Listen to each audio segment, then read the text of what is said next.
Nosso entrevistado especial de hoje. E aí, já vamos começar, né? Eu vou iniciar com a primeira pergunta, assim, aquela que já é famosa, pelo ódio múltiplo, promove, mas necessária. Eu vou pedir para você se apresentar um pouco, assim, né? De quem você é. Quem é você? Com o diferencial que é, né? Quem é você sobre essa perspectiva da personagem, assim, né? Vamos visualizar. Bom dia, pessoal. Eu gostaria de agradecer pelo convite, participar desse podcast super maravilhoso. E acredito que essa primeira pergunta ela já envolve um pouco da coragem, porque eu fiz questão de não ficar pensando o que eu ia falar, assim, né? Então a coragem para falar. A coragem para falar o inesperado também. Eu realmente fiz o esforço de não ficar criando pensamentos sobre o que falar. Vamos lá, quem sou eu a partir do viés da coragem? Eu sou Fernando. Eu sou um viajante do mundo. Eu agora estou morando aqui no Rio de Janeiro. Eu nasci e cresci em Santa Catarina. E eu acho que desde pequeno, assim, desde adolescente, eu sempre senti um certo incômodo com o mundo, com a sociedade, com as coisas como elas eram, e sempre tive muitas perguntas existenciais sobre o que é a vida, qual o sentido da vida, o que eu estou fazendo aqui, o que é ser humano, todas essas questões bem existenciais. E elas, de certa forma, a partir do momento em que eu pude ter agência para responder a elas, eu busquei ir atrás de responder. Então, com 18 anos, eu saí da casa dos meus pais, fui morar em Florianópolis, fazer faculdade de História. E sempre muito focado nisso, assim, né, de entender o que é a sociedade, o que é a história da humanidade. Tudo isso me moveu muito. E a coragem, para mim, nesse processo, ela sempre foi o combustível que me levava a dar os próximos passos, assim, para ir, porque depois de um tempo, depois de 2 anos saindo da casa dos meus pais, eu fui morar na França por 1 ano. Depois eu voltei e fui fazer um mochilão quando acabei a faculdade pela América Latina. Depois eu voltei e comecei a praticar o budismo e fui morar na Índia por 2 anos. Depois fui morar no Nepal por mais 1 ano. Depois fui morar nos Estados Unidos por mais 2, 3 anos e voltei para o Brasil fazem 3 anos agora. E todo esse processo de ir para outros lugares e ir e continuar indo sempre exigiu bastante coragem.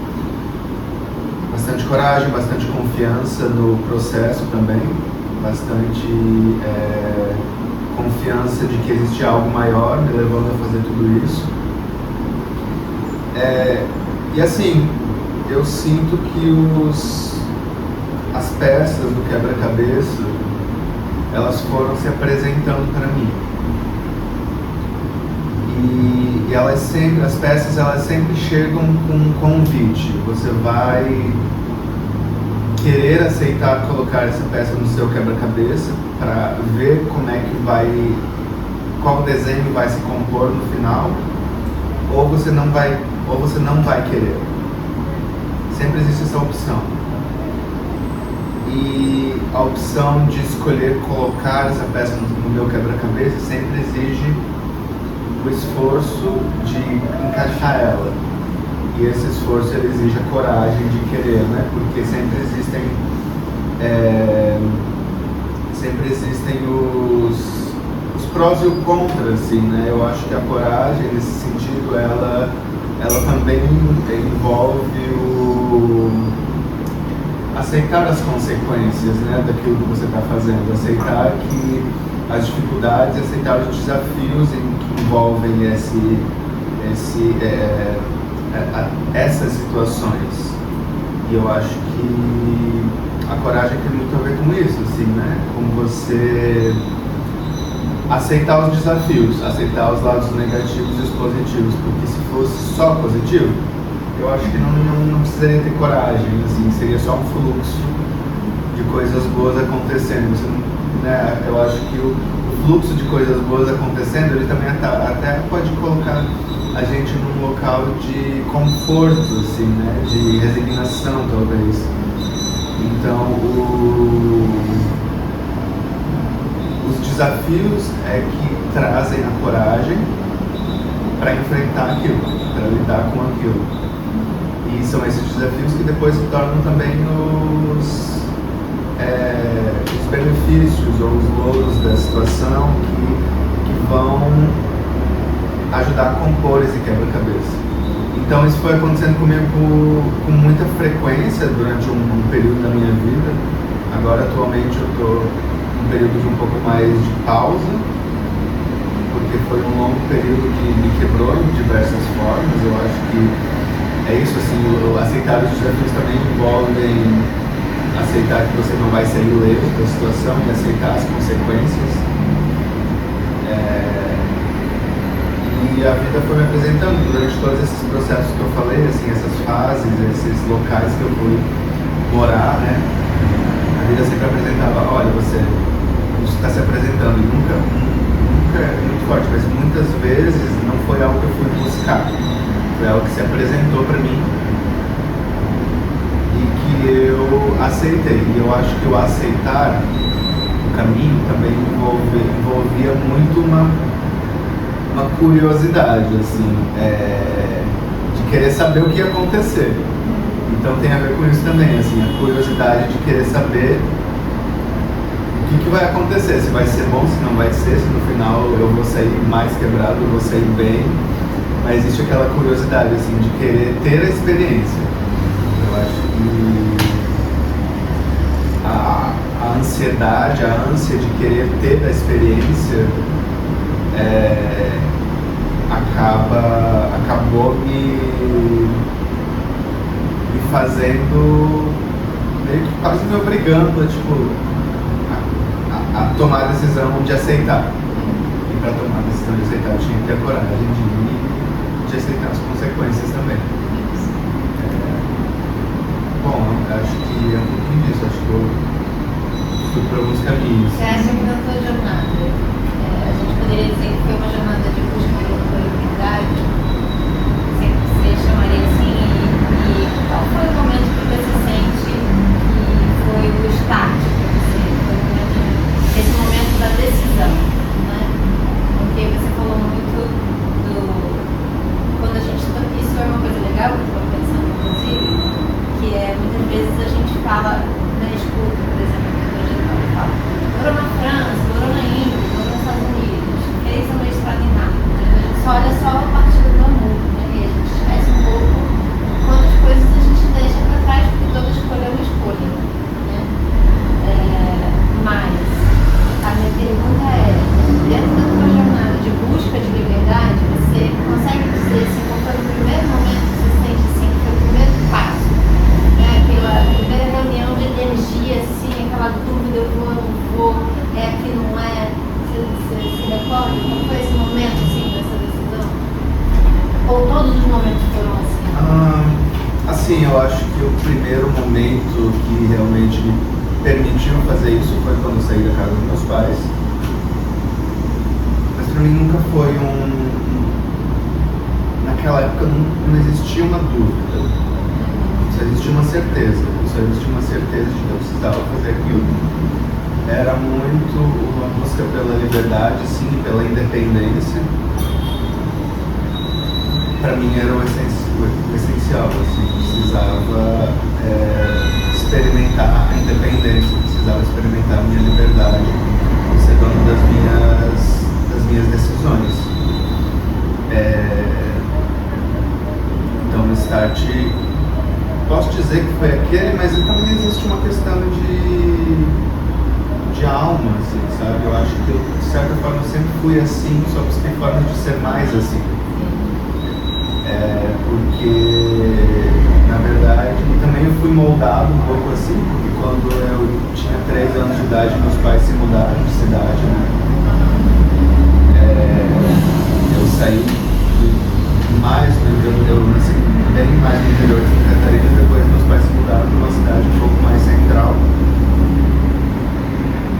aquela experiência já me moldou muito nisso, assim, sabe? Porque eu cresci num lugar que não era meu, cresci num lugar que não era... em que eu já era meio que exilado, assim, sabe? E eu acho que essa experiência do exílio, na verdade, é algo que me acompanha a vida inteira. Isso também, isso eu sou tranquilo com isso. Eu acho que, na verdade, quando eu comecei a estudar um pouco de astrologia e ver a formação do meu mapa astral, eu entendi que eu tenho um aquário na casa 7, que é onde aquário fica exilado, e ascendente na casa 1 de leão, que faz com que eu me sinta, que eu sinta isso, assim, sabe? Então, o sentimento de estar exilado, eu acho que é algo constante para mim, tanto fora do meu país quanto dentro do meu país. Eu me sinto, aqui dentro do Brasil, eu continuo me sentindo assim. Então, eu acho que esse sentimento também de não pertencimento, ele me leva... Primeiro, existiram vários momentos, assim, né? Existiram momentos que isso me incomodou mais, existiram momentos como hoje que isso já é mais tranquilo dentro de mim, assim. Mas, então, além da busca pela liberdade, pela independência, também eu acho que eu fui movido pela busca do pertencimento, de tentar entender aonde que eu pertenço. E eu fui buscar isso também fora do meu país. E junto com isso também sempre existiu muito como eu falei lá no começo, essas questões existenciais do sentido da vida. Eu acho que desde sempre, assim, desde muito pequeno eu tinha na minha cabeça assim, não, meu objetivo de vida é conhecer todos os países, é entender o que as pessoas estão fazendo aqui no planeta Terra. De uma época que eu tinha certeza que eu era um enviado alienígena com a missão de entender e coletar informações sobre o que os seres humanos estão fazendo para depois que eu morrer eu pudesse voltar para o meu planeta e entregar o relatório final. Quem são os seres humanos, o que estão fazendo, o que eles fazem, o que eles comem, enviado do Globo Repórter do Planeta X. Você já descobriu qual é esse planeta? Não. Não, a pergunta é quando que essa ideia mudou, né? Quando ela passou a ser outra coisa, se ela ainda é isso, né? Essa é uma boa pergunta, assim. Eu acho que com o tempo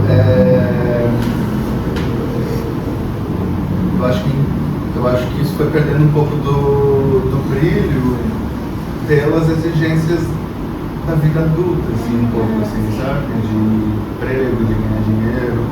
Eu acho que no momento atual eu estou num local, assim, de tentar me estabelecer financeiramente para continuar essa jornada, sabe? Porque também todas essas jornadas que eu fiz, elas sempre foram muito penosas, assim, no sentido de me autodestruir, com comer mal, principalmente na época da Índia. Passei muito mal, fiquei doente muitas vezes.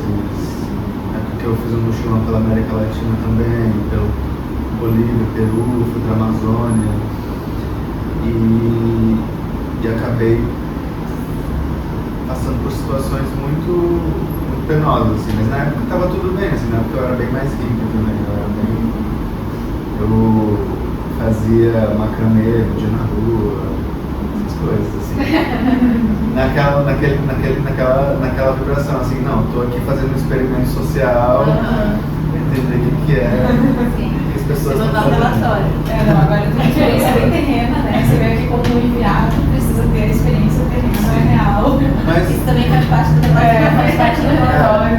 Mas eu acho que existiu sempre um local da experiência, assim, sabe? De querer viver experiências. Quando eu era bem mais novo, eu tinha muito assim também na minha cabeça, não, eu quero viver todo tipo de experiência que a vida pode oferecer. Legal. Todo tipo, mas na época eu acho que era um pouco menos seletivo, assim, sabe? Eu lembro de uma época que eu até queria ser preso pra sentir o que é ser preso.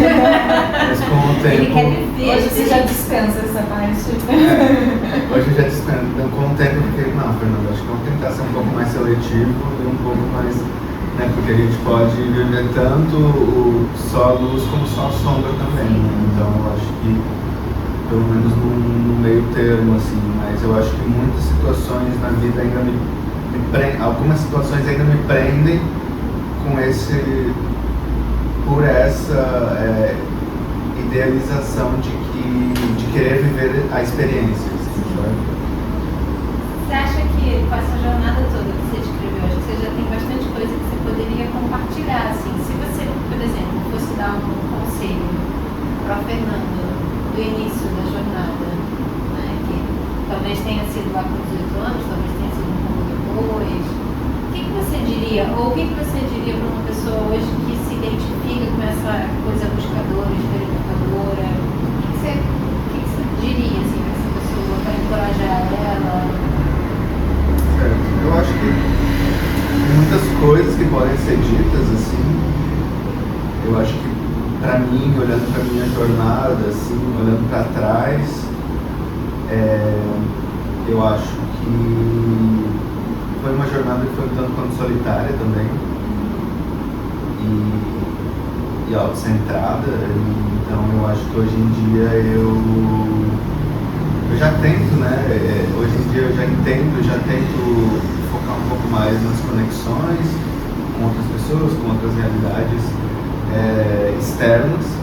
Eu acho que eu viajei muito e fiz tudo que eu fiz, assim, mas sempre foi muito num lugar de entender o interno no externo, assim, sabe? Eu acho que hoje em dia eu diria para o Fernando lá do passado para talvez focar um pouco mais nas conexões, talvez ser um pouco menos radical com meus pais, talvez. Porque eu sempre fui muito assim. Primeiro que eu nunca pedi permissão, eu sempre avisei só. E segundo que muitas vezes eu fui muito ríspido nisso, assim, sabe? De não me colocar no lugar do outro para entender como seria pro outro eu não estar perto, sabe? Principalmente assim com os meus pais, com pessoas mais próximas. Sempre foi assim, olha gente, eu tenho que fazer isso, eu sei que vocês não vão entender, mas é algo que eu preciso fazer e lidem com isso. Sabe? Eu acho que hoje em dia talvez eu pudesse ser um pouco mais empático em relação a isso, assim, de preparar o outro melhor, assim, sabe? Porque eu sempre fui muito, olha gente, é isso, tá? Tchau. Então acho que hoje eu poderia talvez focar um pouco mais na preservação e criação de conexão, assim. E para quem está começando, para quem tem essa ânsia interna de explorar, de viver o mundo, eu acho que eu diria assim, para não pensar muito, na verdade. Eu acho que para mim nunca foi algo racional, na verdade, sabe? Se eu tivesse sido racional, eu não teria feito o que eu fiz. Se eu quisesse jogar seguro, eu também não teria feito o que eu fiz. Sabe? Nunca foi sobre a construção de uma carreira perfeita. Nunca foi sobre a construção de uma estratégia de futuro. Sempre foi sobre, olha, o mundo é tão grande, tão vasto, tão maravilhoso, que eu não tenho tempo para perder de não entender o que está acontecendo, assim, sabe?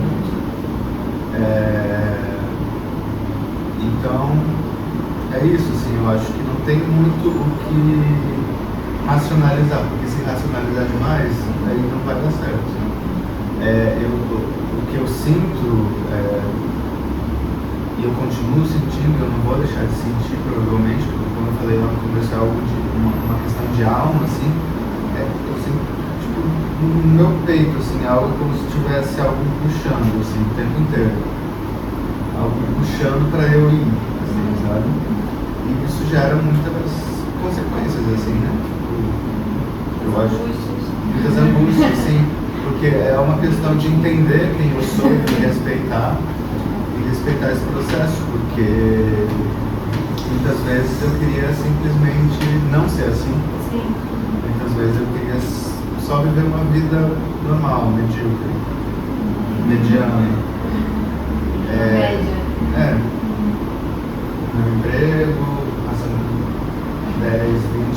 moramos no mesmo lugar, morando, sei lá, perto da família.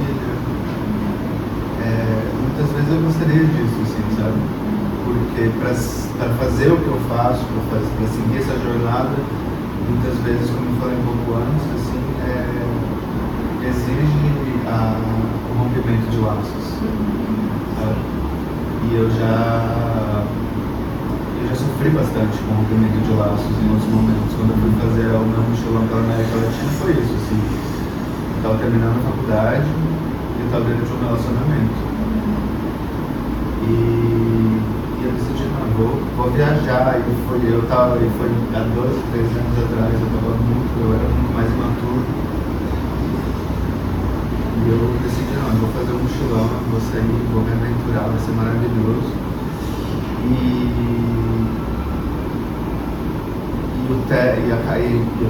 Eu acabei terminando, esse relacionamento acabou. E acabou sendo muito, muito, muito duro pra mim. Eu saí para fazer aquele mochilão de coração partido.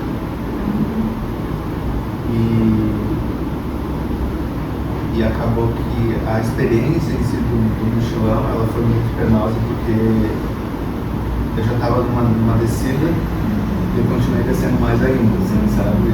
Emocionalmente, então me senti muito sozinho também.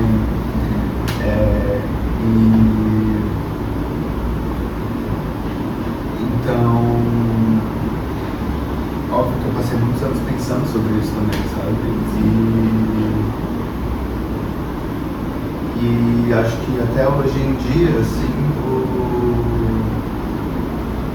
agora eu tô num momento, como eu falei, de pausa, assim, né? Eu voltei dos Estados Unidos, já vai fazer 3 anos. Passei 8 anos praticamente fora, morando fora, idas e vindas. E eu senti uma necessidade de me recompor, passar um tempo parado mesmo, assim, sabe? Mas eu não parei de sentir esse impulso, essa vontade me puxando. Talvez seja esse grande dilema, né? Eu sinto que quem tem essa ânsia é como se não pertencesse a lugar nenhum, né? Tá em um lugar e tá sentindo ânsia de ir para outro lugar, e quando tá no outro lugar sente ânsia de ir para outro lugar. E eu acho que é uma busca interior mesmo. Quando você estava falando, eu estava pensando que talvez a melhor preparação seja a preparação emocional, né? Do que a preparação financeira ou algum tipo de garantia. Porque realmente você fazer esse processo de sair e ir para outro lugar, totalmente sem rede, totalmente descobrindo tudo novo, você vai descobrir muito sobre você, né? Você vai descobrir, inclusive, aquilo que você não sabe fazer, os seus desafios, né? E às vezes quando você está ali no dia a dia, tá tudo arranjadinho, assim, você já deu um jeito, você não sente tanto desconforto, você não sente a barreira de fazer novas conexões, você não sente as vergonhas tão nítidas, você não sente os desafios, a sensação de fracasso, isso fica tudo muito uma lente de aumento muito grande, né? Quando você sai para fora da famosa zona de conforto do conhecido, né? Não, aqui eu tenho esse amigo X, aqui eu moro nesse bairro, aqui eu sei onde é seguro, onde não é seguro, onde é outro, né? Quando você vai para outro lugar, você não sabe nada. Exatamente, mas ao mesmo tempo, se eu não tivesse tido a coragem de fazer o que eu faria, não teria história para contar, não teria ido. Eu fui morar no interior da Índia, gente, assim, a Índia tem 1,5 bilhões de pessoas, eu fui morar numa cidadezinha de 10 mil pessoas. Imagina o que é uma cidade de 10 mil pessoas na Índia. É um vilarejo. Mas o estado onde eu morava tinha 100 milhões de pessoas morando. E era um estado do tamanho de, sei lá, São Paulo. É muita gente. Então tinha muito movimento. Mas, assim, pessoas que não falavam minha língua, a maioria das pessoas não falavam nem inglês, era tudo hindi ou as línguas locais. E aquilo era maravilhoso para mim. Eu não me sentia em nenhum momento vulnerável, não me sentia em nenhum momento que aquilo não estava certo, ou que eu não ia. Para mim, o divertido era justamente ter que passar por isso. Assim. Ter essas experiências. Conhecer, o Fernando tá fazendo o relatório dele. Muito bom.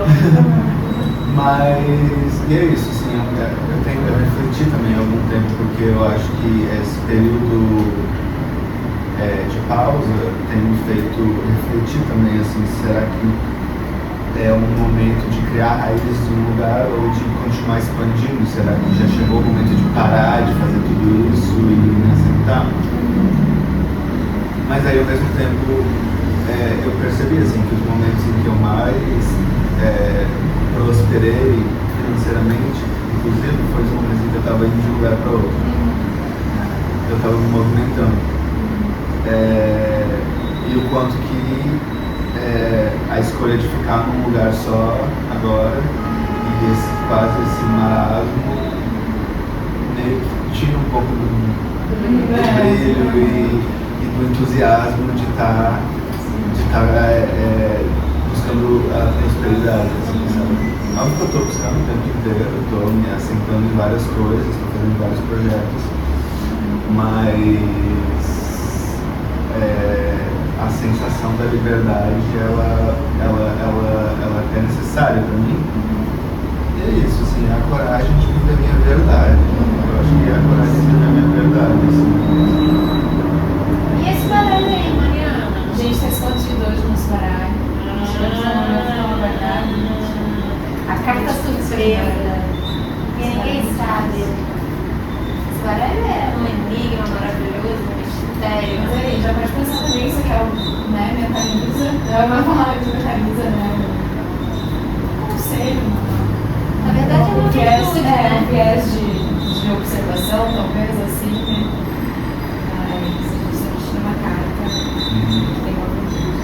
Então, se relacionar ela com a coragem. Ela tem um texto, assim, para você escolher a carta, já que essencialmente a gente tem essa possibilidade.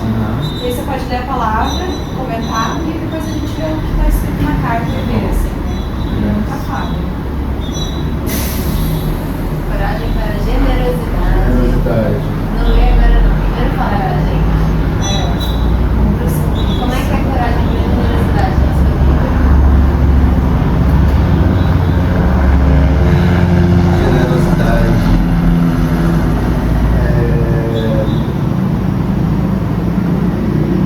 Tentando lembrar as definições de generosidade no budismo. A primeira coisa que me deu mente, mas agora não estou lembrando.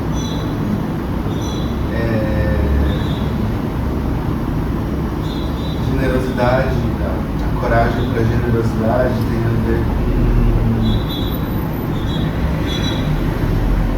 Eu acho que talvez existem duas instâncias nisso, assim, né? A generosidade interna, a generosidade externa. A primeira coisa que a gente pensa quando pensa em generosidade é doação, dar para o outro, se abrir e muitas vezes financeiramente, dar um dinheiro, alguma coisa assim. Mas a generosidade, ela vai além disso, ela é uma virtude, né, como a gente está falando. E ela vem de uma abertura para a conexão, uma abertura para se colocar no lugar do outro, e uma abertura para dar aquilo que você tem para o mundo. Então a generosidade, pelo viés da coragem, exige, eu acho que assim, a generosidade ela é sempre uma escolha de tirar um pouco daquilo que você tem para dar para o outro. Claro, muitas e ela se configura como generosidade porque é algo que não vai fazer falta para você. Mas que você tem que abrir mão do seu próprio benefício para aquilo. E pode ser uma palavra, pode ser uma troca, pode ser um abraço, pode ser e a generosidade com você mesmo, no meu caso, de aceitar o meu caminho sem ser talvez tão rígido, tão radical comigo mesmo. Porque eu acho que existe isso, assim, acho que existe dentro da minha cabeça, existe muito auto-julgamento, muitas expectativas, assim, com toda a jornada que eu fiz, agora existe uma autoexpectativa muito grande para saber o que vai ser depois, quais vão ser as próximas jornadas. Então, para mim, existe um local da generosidade de compartilhar aquilo que eu aprendi, o que é algo que exige comprometimento, exige esforço também. Porque para quem passa pela jornada que eu passei, existe o local de... eu pensei na jornada do herói agora, né? Que o herói vai, desbrava o mundo e ele volta para o seu vilarejo. Quando ele volta, ele traz de volta esses ensinamentos, né? Então, quanto que isso pode ser compartilhado para melhorar aquilo, né? Para melhorar aquela realidade. E quando o herói volta, mas ele não compartilha, ele acaba se isolando também. Então existe esse autocomprometimento que eu busco ter. Está passando para frente algumas coisas, né? Mas isso também exige que eu esteja em paz com aquilo que eu passei. Então, para mim, pensando em mim mesmo, eu acho que existe a generosidade de entender o meu tempo com as coisas e não ser tão... não dar tantos ouvidos para as expectativas dos e dos outros. E pro lado externo, claro, eu acho que toda vez que a gente está doando ou dando alguma coisa, a gente está manifestando a coragem também de entender quais vão ser as consequências daquilo. Os pensamentos.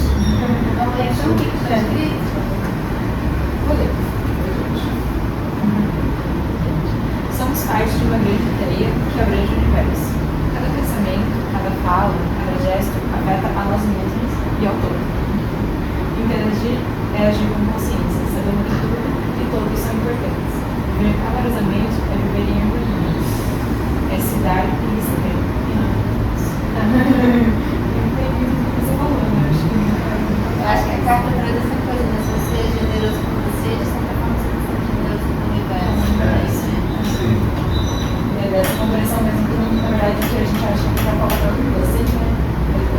Quando você vai passar, então, né, você não quer doar de si que vai faltar, né? Não vai faltar porque todos estamos no mundo. E na verdade, a necessidade é ser gentil e generoso consigo, né?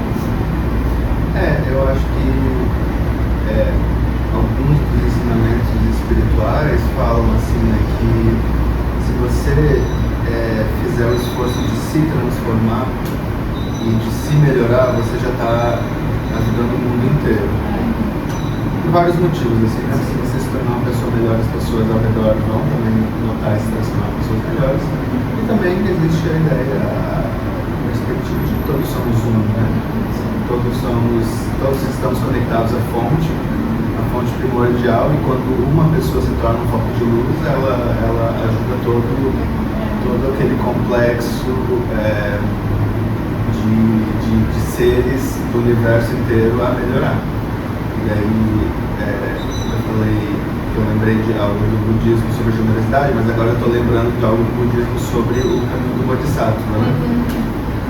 O Bodhisattva no budismo Mahayana, ele é o guerreiro da luz. Ele é o guerreiro que aceita abrir mão da sua própria iluminação para trazer iluminação para o universo inteiro. Então, todos os grandes mestres budistas, principalmente do budismo tibetano, que é onde eu tenho um pouco mais de conexão, são bodhisattvas. Por exemplo, o Dalai Lama, ele agora o 14º Dalai Lama. Quando ele morreu, ele é o 15º Dalai Lama. Ele o mesmo espírito daquela pessoa vai vindo e reencarnando várias vezes. Então já veio 15 vezes. Por que alguém que pratica o budismo entende que o objetivo final da prática é chegar à iluminação e quebrar a roda do samsara, que é isso que o Buda fez, que é isso que o Buda ensina, né? O Buda, ele não é nada mais do que um professor, é isso que ele foi a vida inteira. Ele não foi um profeta, não esteve conectado com Deus. Na verdade, Deus para o budismo nem é algo importante. É isso que o Buda fala, quando ele foi perguntado quem é Deus, o Buda fala que Deus não é importante para a gente. Por isso que o budismo não é uma religião. Ele se torna uma religião quando as pessoas trazem a sua fé durante os milhares de anos que se passaram. Mas por que alguém como o Dalai Lama aceita não seguir o ensinamento final do budismo, que é buscar a iluminação e sair da roda de samsara, e aceita continuar vindo 10, 15, 20, 30 vezes, reencarnando de novo, com a missão de dar ensinamentos, de ser compassivo? Ele continua vindo, assim como vários outros, porque ele é um bodhisattva. Ele fez um voto de renúncia da sua própria iluminação, ou seja, um voto de renúncia daquilo que é mais importante para o ser humano, que é sair do sofrimento contínuo. Então ele aceita continuar sofrendo, com um único objetivo, baseado na compaixão, né? Uma compaixão profunda por toda a humanidade, de levar todos à iluminação. Ele faz o voto de que ele só vai chegar à iluminação quando todos chegarem ao mesmo tempo. Então, quando o universo inteiro parar de sofrer, é quando o Bodhisattva vai chegar à iluminação também. Então ele leva, ele conduz, ele lidera o processo de iluminação de toda a humanidade. Então os Bodhisattvas, e quando você começa a praticar o budismo tibetano, você também pode fazer o voto de Bodhisattva. Eu fiz também, eu já aceitei esse caminho. Se tornam guerreiros, né? Guerreiros da luz. E aí vem essa questão da coragem como uma missão a ser cumprida, né? Você abre mão de algo daquilo que tem de mais importante para você, além de família, além de tudo. Aquilo que tem de mais importante, que é parar de sofrer, porque a gente está sofrendo o tempo inteiro. Enquanto seres sencientes, o sofrimento ele é constante. O sofrimento que é um sofrimento natural da existência, o sofrimento da mudança, o sofrimento do dia a dia, o sofrimento de uma dor de dente é o primeiro tipo de sofrimento, o sofrimento de eu gosto tanto de você, mas eu vou me separar de você, que é o segundo tipo de sofrimento, e o sofrimento que permeia a humanidade é o terceiro tipo de sofrimento. Então a gente aceita continuar sofrendo com o objetivo compassivo de levar todos a experimentar a iluminação ao mesmo tempo. Então essa é a manifestação maior de generosidade que pode existir, assim, né? Que é abrir mão daquilo que é importante para você pelo outro.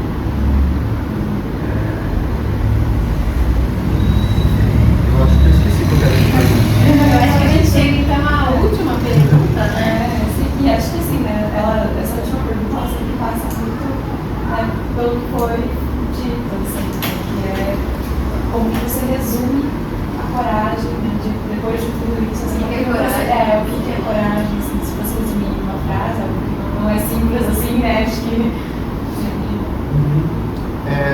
Acho que uma palavra que é importante para mim, que eu sempre trouxe comigo,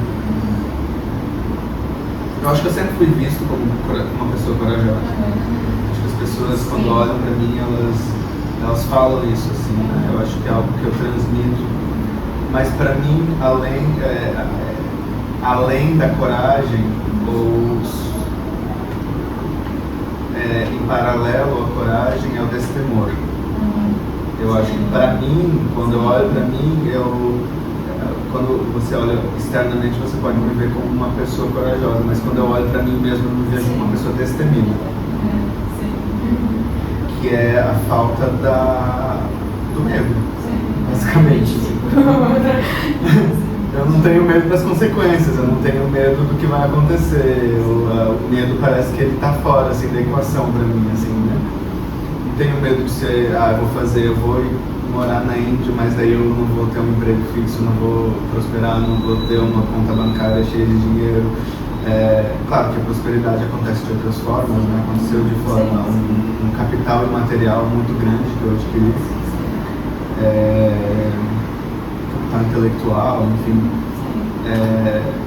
Mas para mim sempre ficou isso, assim, e também existiu, dentro dessas experiências também existiram subexperiências que me levavam a ser muito destemido, como por exemplo, quando eu estava na Índia, eu ia fazer escalada nos Himalaias, sabe? Eu ia escalar a montanha de 5.000 metros, depois uma de 6.000 metros, e óbvio que isso exigia muita coragem. Você é físico mesmo, pelo que a gente imagina, assim, corajoso por frente. Isso. E é o destemor mesmo, assim, né? O destemor é realmente tirar da equação, destemor, tirar o temor das consequências, do que pode acontecer, em nome da experiência, em nome do brilho, assim, né? De ter aquilo. E também não deixa de ser uma confiança, né? Eu percebo isso, assim, você confiar de que é comigo, que tiver que ser, né? É isso.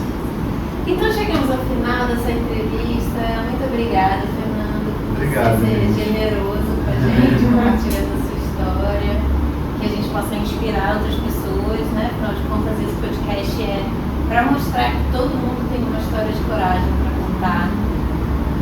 Acaba que quem aceita sentar aqui nessa cadeira já tem uma coragem a mais, né? Porque a gente muitas vezes tem medo, receio de contar nossa história. Então, se você está aí assistindo a gente, se você se identificou com o Fernando, se você tem uma história de coragem, deixa a gente saber, deixa nos comentários. A gente adoraria contar a história de pessoas para além dos nossos conhecidos, né? Se essa história inspirou você, compartilha com alguém também, deixa o seu like, interage com a gente, que essa interação também é muito importante, para a gente saber que você está aí do outro lado,